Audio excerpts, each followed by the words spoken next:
আসসালামু আলাইকুম বন্ধুরা, নতুন একটি ভিডিওতে আপনাদেরকে ওয়েলকাম।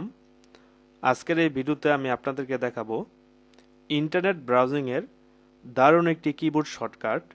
তো তার আগে বন্ধুরা, আপনার কাছে একটা রিকোয়েস্ট, যারা আপনার আমার চ্যানেলকে সাবস্ক্রাইব করেন নাই তারা অবশ্যই আপনার আমার চ্যানেলকে সাবস্ক্রাইব করে দিবেন, এবং যারা সাবস্ক্রাইব করেছেন তাদেরকে অসংখ্য ধন্যবাদ। বন্ধুরা, আমরা আজকে ইন্টারনেট ব্রাউজিংয়ের কিবোর্ড শর্টকাট দেখাবো। তো তার আগে বন্ধুরা, আমি একটি ইন্টারেক্টিভ ব্রাউজার আমি ওপেন করে নিব। এই যে এখান থেকে আমি মজিলা ফায়ারফক্স এই ব্রাউজারটা আমি ওপেন করে নিলাম। নেওয়ার পর বন্ধুরা, এখানে দেখুন উপরের মধ্যে এখানে কিন্তু অনেকগুলো কিন্তু ট্যাব কিন্তু এখানে রয়েছে।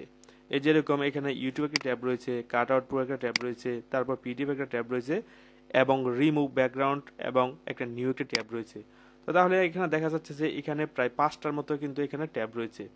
এখন যদি আমি এই ট্যাবগুলোকে যদি আমি কেটে ফেলি, এই যে এখান থেকে যদি আমি এগুলো কেটে যদি ফেলি, কেটে ফেলার পর যদি আমি আবার যদি বলি যে এই ট্যাবগুলোকে পুনরায় ফিরিয়ে আনতে হবে কিবোর্ডের শর্টকাটের মাধ্যমে, তাহলে আপনারা কিভাবে এই কিবোর্ডের শর্টকাটের মধ্যে এই ট্যাবগুলো পুনরায় ফিরিয়ে আনবেন সেই বিষয়টা বন্ধুরা আজকের ভিডিওতে আমি আপনাদেরকে দেখাবো।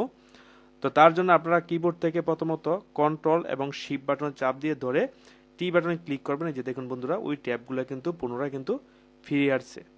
এই যে দেখুন।